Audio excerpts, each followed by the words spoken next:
वर्तमान हस्तिनापुर उत्तर प्रदेश के मेरठ जनपद का एक ग्रामीण आंचलिक क्षेत्र है।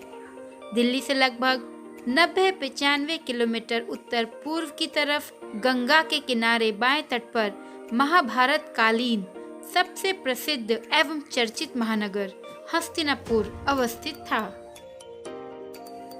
हस्तिनापुर किस तरह से वो भूभाग बना होगा जो आगे चलकर कुरु देश की राजधानी कहलाया।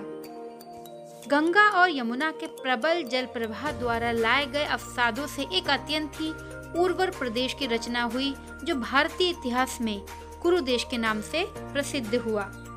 प्राचीन काल में गंगा की मुख्य धारा हस्तिनापुर से होकर बहा करती थी, किंतु अब गंगा जी कई मील दूर चली गई हैं। पुराणों में भी हस्तिनापुर के विषय में उल्लेख मिलते हैं।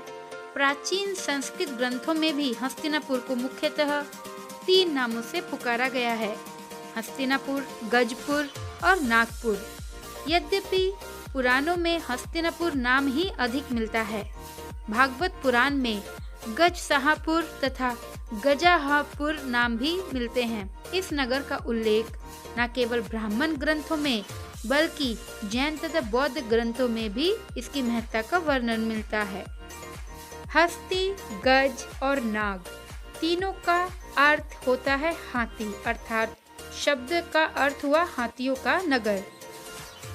जिनसेन द्वारा रचित आदि पुराण ग्रंथ से ज्ञात होता है कि आदि तीर्थंकर ऋषभ देव ने गजपुर अर्थात हस्तिनापुर की स्थापना की।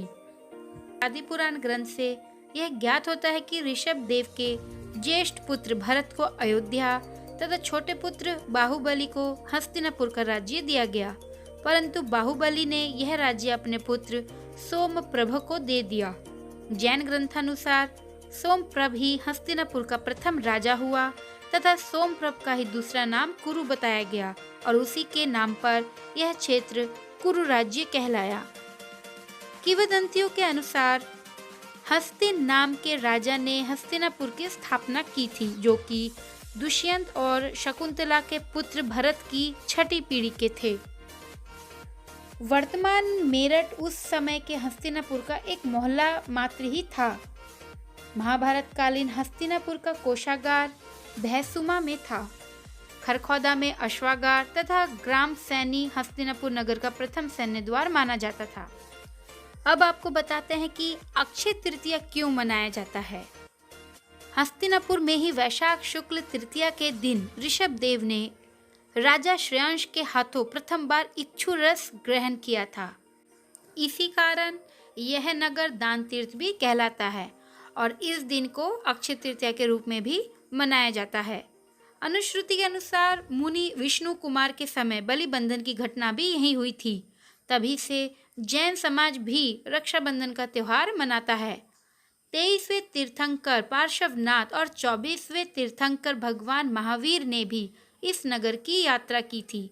जैन ग्रंथों में भी हस्तिनापुर को ब्रह्मस्थल कहा गया है और शायद यही कारण रहा होगा कि पहले का हस्तिनापुर अब जैन तीर्थ स्थल बन गया है।